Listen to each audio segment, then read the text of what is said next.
nahmaduhu wa nasta'inuhu wa nastaghfiruh wa na'udzu billahi minasy syururi anfusina wa min sayyiati a'malina. Man yahdihillahu fala mudhillalah wa man yudlil fala hadiyalah. Asyhadu an la ilaha illallah wahdahu la syarikalah wa asyhadu anna Muhammadan abduhu wa rasuluhu alladzi la nabiyya wa la rasula ba'dah. Sallallahu wasallam alaihi wa ala alihi wa sahbihi wa man tabi'ahum bi ihsan, amma ba'd. Surat Ali Imran ayat 42.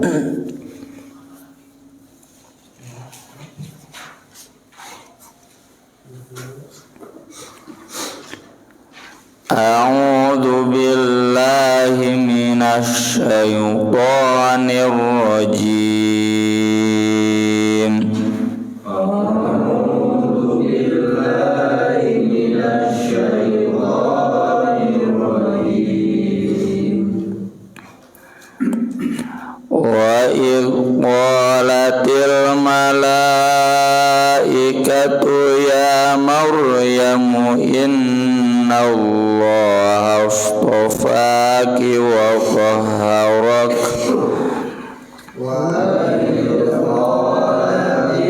malaikatu ya Maryamu innallaha astafaki wa tahharak innallaha astafaki wa tahharaki wastafaki ala nisa'il alamin.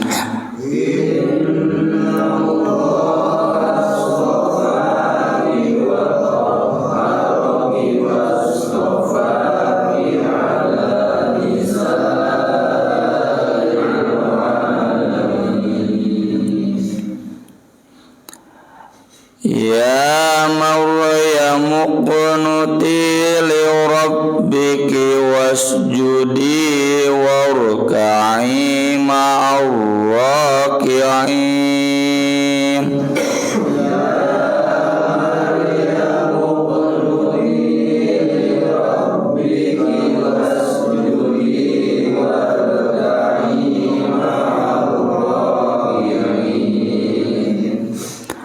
Dzalika min amba'il ghaibi nuhihi ilaik. Dzalika min amba'il ghaibi nuhihi ilaik. Wa ma kunta ladaihim aqlamahum ayyum yakfulu Maryam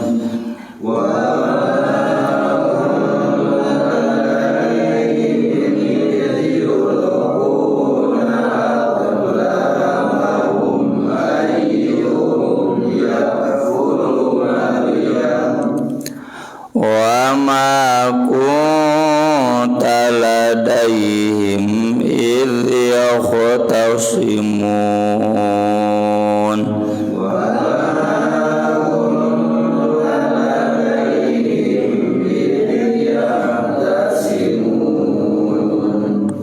Mengawani ayat 42 si 2 tilu.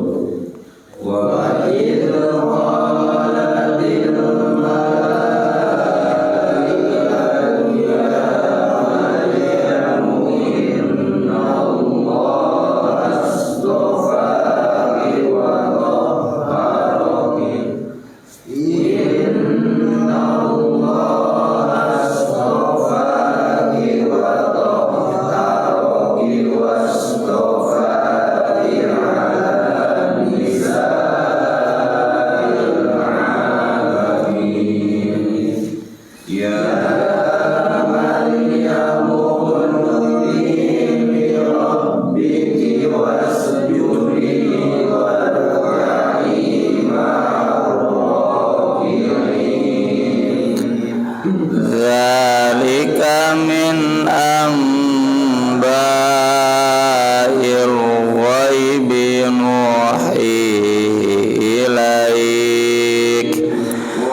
ma kunta ladaihim idh yakhtasimun.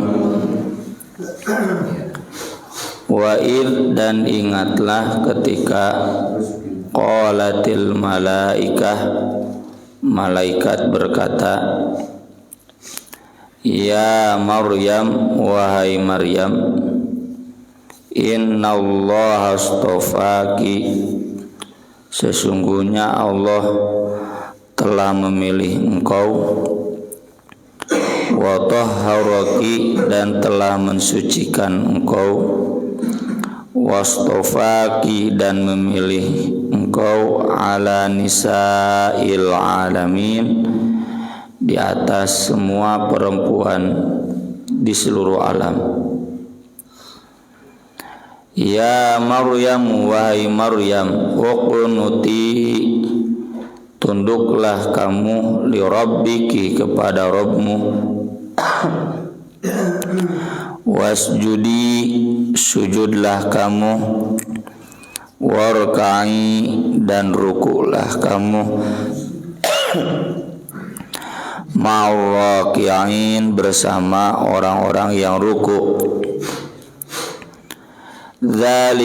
Dzalika, itulah, min amba'il ghaibi, di antara berita-berita ghaib, nuhihi ilaik, yang kami mewahyukannya kepadamu, wa ma kunta ladaihim, dan tidaklah kamu ada bersama mereka, id, ketika yulquna, mereka melemparkan, aqlamahum, kolam mereka, pena-pena mereka, ayyuhum, siapa di antara mereka, yakfulu, yang akan mengurus Maryam, wa ma kunta, dan tidaklah kamu ada, ladaihim, bersama mereka, idh yakhtasimun, ketika yakhtasimun, mereka berselisih. Ayat ini sebagaimana sudah dikasih pengantar sebelumnya.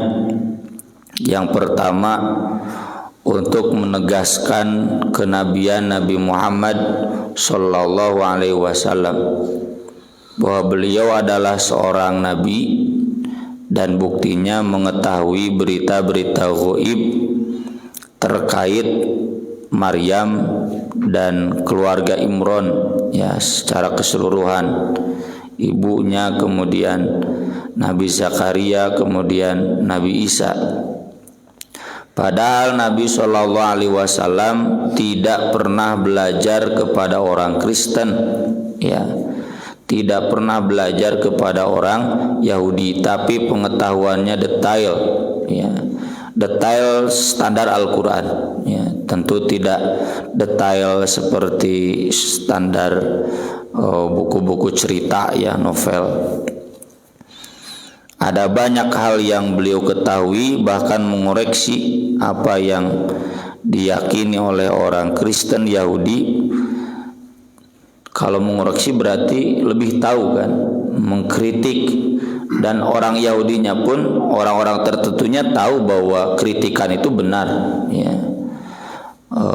Ini menunjukkan bahwa itu semua adalah wahyu untuk Nabi Shallallahu Alaihi Wasallam. Kemudian yang kedua, ayat-ayat ini menegaskan bahwa Siti Maryam atau Bunda Maria, ya, itu memang wanita yang istimewa, tapi dalam standar yang normal, ya. Kalau orang Yahudi kan menilai Bunda Maria itu pejina, ya, wa biqaulihim wa bikufrihim wa qaulihim ala Maryam buhtanan azima. Ya, jadi orang Yahudi menilai bahwa Siti Maryam itu adalah pezina, dan itu sebuah kebohongan yang besar. Sebaliknya, orang-orang Kristen meyakini Bunda Maria itu wanita suci tapi dalam posisi yang dikultuskan, ya, termasuk nanti putranya, sehingga menempatkannya dalam posisi sebagai Tuhan, ya.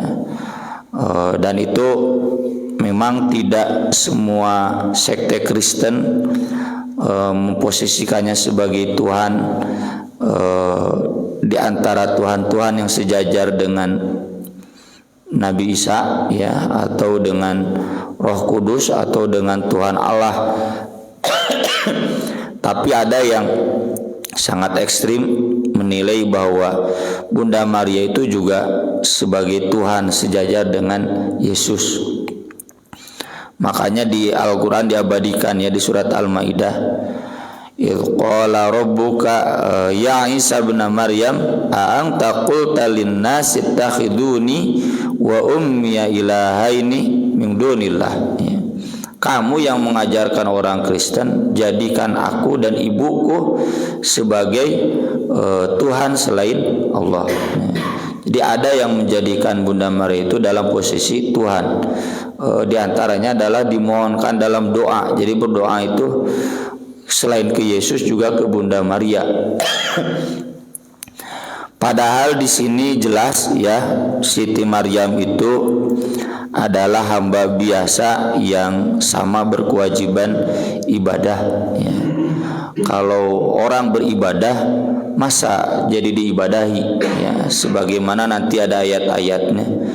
Masa orang-orang solih menyuruh kafir sesudah menyuruh Islam, ya. Mereka sudah Islam, sudah bertauhid, sudah lurus agamanya, lalu kemudian menahbiskan diri agar umatnya kafir, kan mustahil. Ya'murukum bil kufri ba'da idh antum muslimun, ya.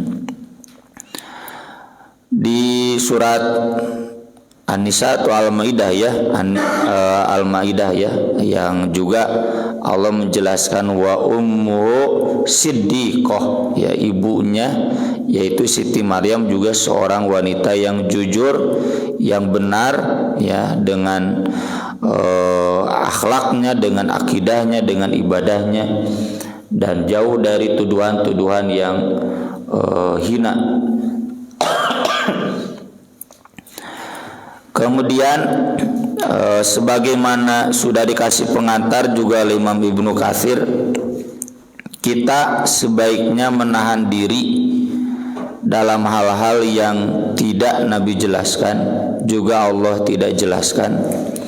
Yang ada hanya Israiliyat, ya. Israiliyat itu kisah-kisah dari bangsa Israel. Apa yang dimaksud dengan Nabi dinyatakan tidak hadir ketika mereka melemparkan pena mereka untuk memilih siapa yang nanti akan mengurus Maryam, dan bagaimana mereka berselisih, ini wallahu alam antara dua. Yang pertama, ini terjadi sebelum istrinya Imran menjatuhkan pilihan ke Nabi Zakaria, ya. Atau tidak mustahil ini terjadi sesudah pasti bahwa ibunya Siti Maryam menitipkan Siti Maryam kepada Nabi Zakaria. Meskipun sudah ada yang mengurus, nah ini orang-orang lain ingin mengurus juga, ya, sampai berselisih siapa yang akan ikut menanggung, ya. Yakfulu itu arti asalnya menjamin. Kenapa istilahnya kafil? Karena tidak harus selalu satu rumah, ya, makanya Siti Maryam juga disimpannya tinggalnya di mihrab, ya, sebagaimana pernah kita bahas, ya. Dan ini juga jadi problem sahabat. Kalau kita mengurus anak yatim di rumah, ini problemnya kalau laki-laki bagaimana dengan istri kita ya. Kalau perempuan bagaimana dengan kita ya. Sampai ada sahabat perempuan yang ngadukan ke Rasul, anak yatim yang diurusnya sudah gede, lalu suaminya terlihat cemburu. Kata Nabi kan, ya suatu cenah susui we. Ya, meski tentu kata Imam An-Nawawi bukan menyusui langsung, artinya bahwa itu khusus buat dia, jadi diperah air susunya lalu diminum oleh dia. Tapi ulama jumhur sebagaimana sudah kita bahas menyatakan itu khusus kasusnya untuk itu, karena persusuan yang bisa mengharamkan seperti nasab itu persusuan yang minimal 5 kali dan mengenyangkan ya. Jadi jumhur ulama mengatakan itu khusus untuk dia. Tapi nah ini menjadi gambaran bahwa memang mengurus anak yatim itu harus siap dengan problem itunya, kecuali kalau rumahnya ya ada dua bagian gitu, jadi teragap. Baik kita yang laki-laki teragap dengan anak perempuan, karena meski bagaimanapun kan non muhrim atau perempuan istri kita teragap dengan anak laki-laki. Jadi yang penting yakful itu menjamin kehidupannya, makannya, sekolahnya, pakaiannya semua ya. Tidak harus mengurusnya langsung di rumah.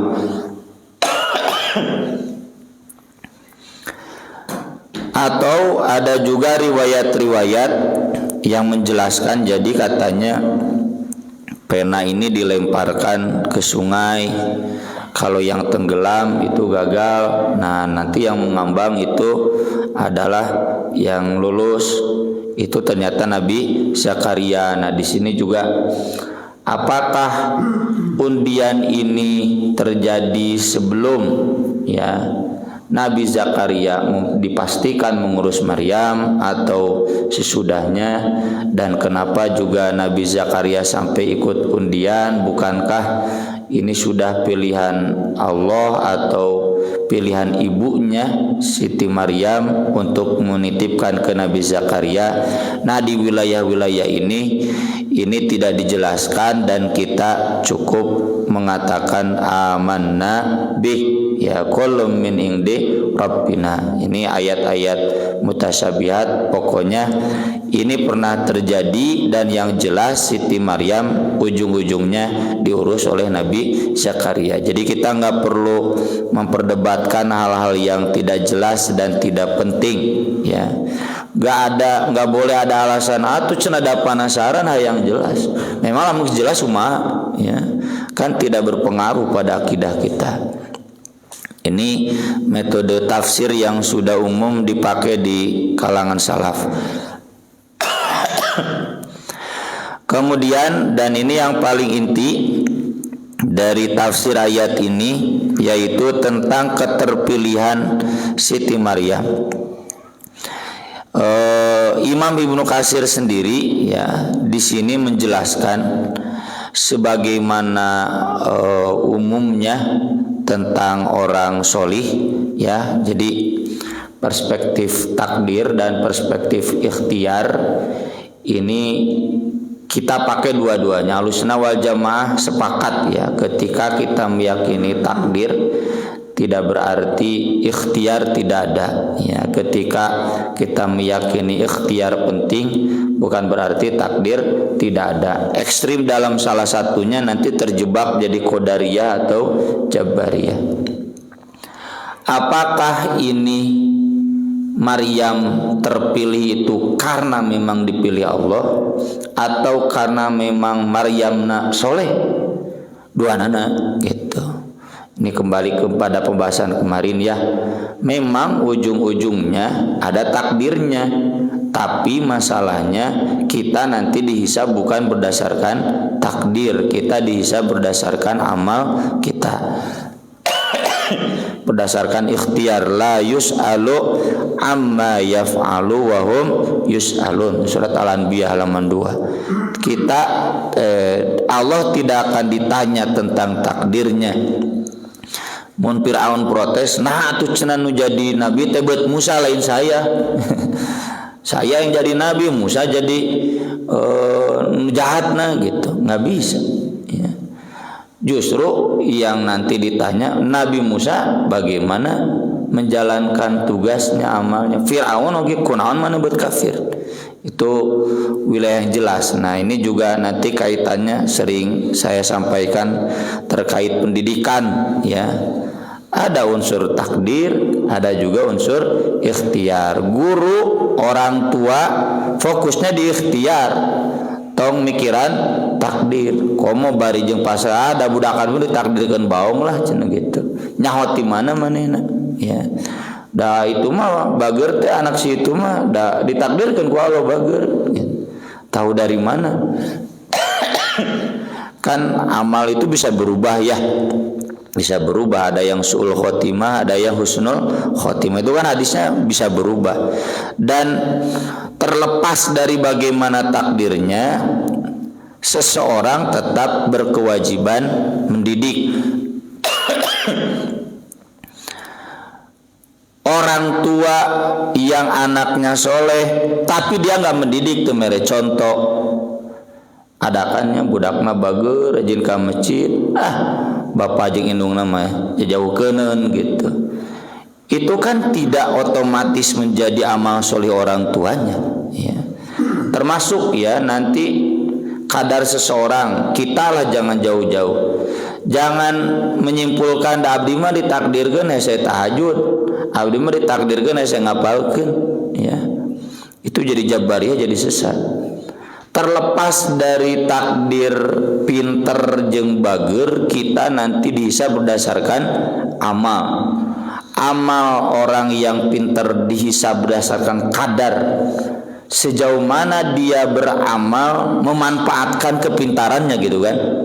Sejauh mana dia beramal memanfaatkan kebaikannya, bager henteu.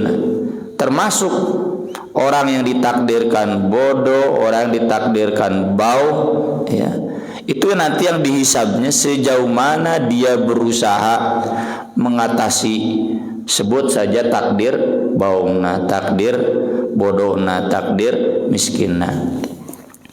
Itu juga di sini Imam Ibnu Katsir mengatakan hadza ikhbarun minallahi ta'ala bima khatabat bil malaika Maryam alaihissalam an amrillahi lahum bidzalik annallaha qad istafaha ay ikhtaraha li kathrati ibadatiha wa zahadatiha wa syarafiha wa tahriha minal aqdar wal wiswas wal waswas. Jadi maksud Allah memilih Siti Maryam itu pakainya dua perspektif ya. Tuh ujug-ujug jelas begitu dijadikan soleh. Tapi kata Ibnu Katsir, Allah memilih dia karena, nah ada sebabnya, karena dia rajin ibadah dan dia maksimal dalam zuhud ya. Zuhud kan buat ibu-ibu sederhana, temukan wae sopi jeung lajada. Ya mau iseng teh sopi jeung lajada, tukang paket teh datang unggal poe nya. Wa syarafiha, maksimal dalam kemuliaannya, wa tahriha dan kesuciannya, minal aqdar dari kotoran, wal waswas dan bisikan-bisikan setan gitu. Jadi ini tadi yang kita maksud dua perspektif ya. Apa nih maksud dipilih teh pilihan Allah langsung?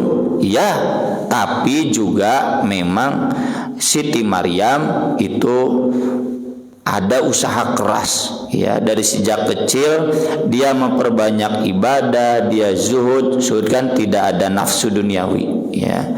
Dia suci dari kotoran-kotoran, terutama kotoran dosa ya, kotoran was-was, keraguan dan sebagainya. Wastofaha thaniyan marratan ba'da marrah li jalalati ala nisail alamin tuh. Jadi ada unsur karena kata Ibnu Katsir. Lalu dipilih lagi yang kedua kalinya.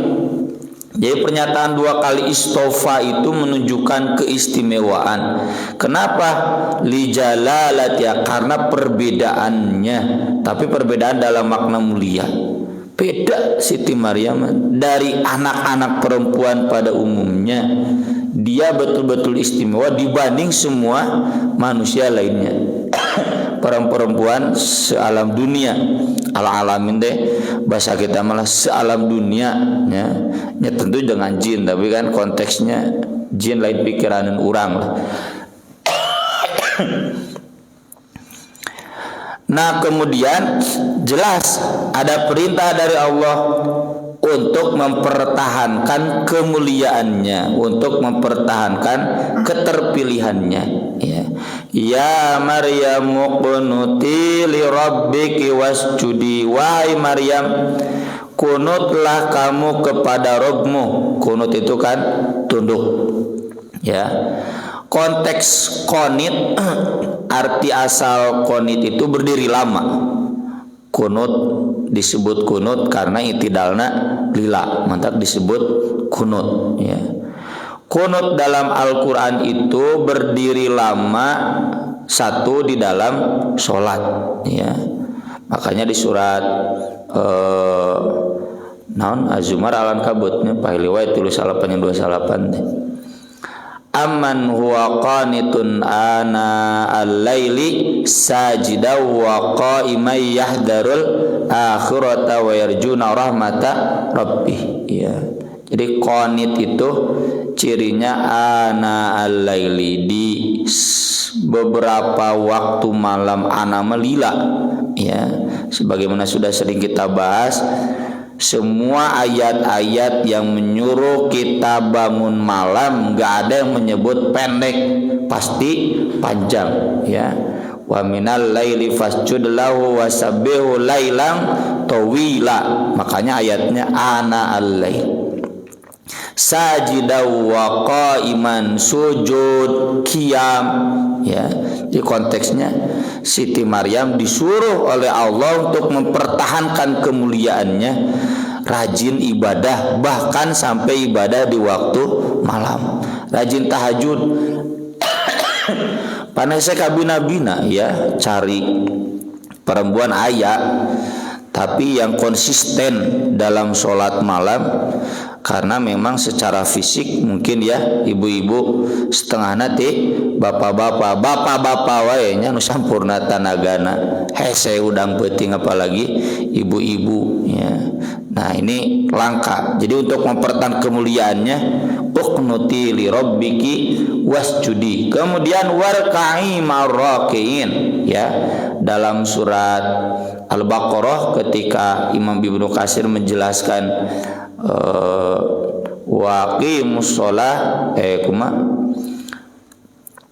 warka'u ma'ar raki'in, rukuklah bersama orang-orang yang rukuk. Kata Ibnu Katsir itu perintah yang jelas, sholat berjamaah wajib, ya. Jadi tidak sebatas ruku, selalu pakai ma'ar raki'in, bareng dengan orang-orang yang ruku. Itulah mengapa Siti Maryam tinggalnya di mihrab, karena memang sejak awal kata ibunya, aku bersumpah ini anak akan aku jadikan muharrar.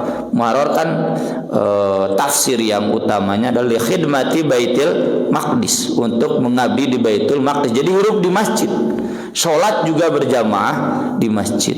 Nah, ini yang juga pernah kita bahas, ya. Hadis bahwa ibu-ibu lebih baik di rumah tidak otomatis menggugurkan hadis sholat berjamaah 27 kali lipat lebih baik daripada sholat munfarid. Ibu-ibu lebih baik di rumah, alasannya karena jelas, agar tidak ikhtilat dan agar tidak memperlihatkan dandanan, ya. Atau bah memang belum ideal, kecuali ibu-ibuna darah reka luhur.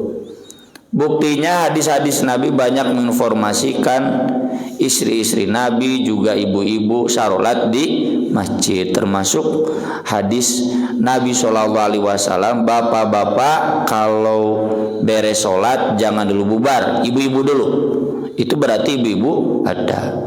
Kemudian Nabi mempercepat sholatnya karena ada anak menangis, kata Nabi bisi ngaberatkeun ibu na, ya itu kan berarti ibu-ibu datang ke masjid mawa budak leutik gitu sampai nangis dicarekan. Kalau di kita kan si ibu-ibu di imah gandeng cenah mau budak, enggak.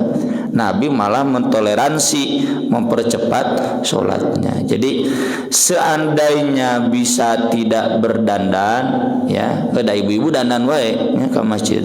Seandainya bisa tidak ikhtilat, maka tetap pahala sholat berjamaah 27 kali lipat berlaku juga buat ibu-ibu. Cuma memang para ulama sepakat itu wajib, ya boleh di rumah. Jadi lebih baik itu tidak otomatis mendegradasi hadis sholat berjamaah 27 kali lipat. Tetap ibu-ibu juga dianjurkan untuk mengejar pahala 27 kali lipat. Kata Ibnu Mas'ud, kalau ibu-ibu sholat di rumah maksimal tadi mau berjamaah 15. Kenapa? Karena 27 kali lipat kan jelas di hadisnya. Langkah kaki ke masjid ya dihitung. Kemudian duduk di masjid menunggu adzannya dihitung. Sholat 27 kali lipat itu ya. Sholat tahiyatul masjidnya itu tidak akan ada kalau sholat di rumah. Jadi ini ajaran buat Maryam yang ingin mempertahankan kemuliaannya, yang diperintah oleh Allah untuk mempertahankan keterpilihannya, sholat berjamaah bersama orang-orang yang lain. Warkai ma'ar rakiin. Hadis-hadis Nabi banyak di sini menjelaskan tentang keistimewaan Siti Maryam, diantaranya dari Ali bin Abi Thalib, khairun nisaiha Maryam bintu Imran wa khairun nisaiha Khadijah bintu Khuwailid. Wanita terbaik di zamannya Maryam binti Imran, dan perempuan terbaik di zaman sekarang Khadijah binti Khuwailid. Kemudian dalam hadis Anas, hasbuka min nisa'il alamin Maryam bintu Imran wa Khadijah bintu Khuwailid wa Fatimah bintu Muhammad wa Asiyah imra'atu Fir'aun. Ya, cukup untuk dijadikan teladan perempuan di sealam dunia itu 4. Maryam, Khadijah, putrinya Fatimah, dan kemudian Asiyah istri Fir'aun. Ini yang kemarin ada yang nanya ke saya, Ustaz, badai yang nganamian pun anak, iya anak, nah ceteh, kan ini istrinya Nabi Ayub. Oh, atuh istri Nabi Ayub mah diteungel. Layak diteungel. Ada ayatnya, wa khudh biyadika diktan fadrib bi wala tahnas gitu. Atuh menada ke istri Firaun we nya Asia. Wah, atuh Ustaz ke caroga abdi juga Firaun. Nya kumaha dinya we atuh. Ya Asia ya, karena diabadikan kan dia dalam surat At-Tahrim juga. Kemudian kata Nabi SAW, kamula minar rijal katsir. Kalau lelaki yang sempurna banyak, yang istimewa banyak. Walam yakmul minan nisa illa Asiyatu imra'atu Fir'aun wa Maryam bintu Imran. Tapi tidak ada yang sempurna dari perempuan kecuali Asia, istrinya Fir'aun yang mengurus Nabi Musa, dan Maryam putri Imran. Wa inna fadla Aisyah 'alan nisa ka fadli tsarid 'ala sairi ta'am. Sesungguhnya keutamaan Aisyah di atas semua perempuan seperti keutamaan tsarid. Tsarid itu makanan yang enak ya. Ala sairi ta'am, dibanding semua makanan, kurma yang enak. Ya, orang kata resep kurma naon atuh paso nungeunah meureunnya. Pokona makanan yang enak dibanding semua makanan. Ini tentu tidak membatasi berarti ya. Nabi menyebutkan Khadijah, Fatimah, kemudian Aisyah ya. Ini menunjukkan tipe-tipe perempuan pilihan. Kemudian kalau di masa lalu antara Maryam dan Asia. Ini pernah kita singgung dulu dalam At-Tahrim. Kenapa mereka istimewa? Kalau bahasa kita karena mereka single parent. Lain pamajikan ustad, bahkan teu boga salaki ya Maryam itu kan. sendirian mengurus anak, istrinya Firaun juga anggapnya Firaun mah ya, pamajikan salakina durjana, tapi mereka bisa tetap solih dan mensolihkan anaknya. Jadi pelajaran buat ibu-ibu, komonya nu istrina ustad mah kabina-bina gitu. Jadilah pendidik ideal, soleh dan mampu mendidik kesolehan seperti Maryam dan juga istrinya Firaun. Aku qouli hadza wa astaghfirullah li wa lakum subhanakallahumma bihamdik asyhadu an la ilaha illa anta astaghfiruka wa atubu ilaik. Wassalatu wassalamu ala Rasulillah. Wassalamu alaikum warahmatullahi wabarakatuh.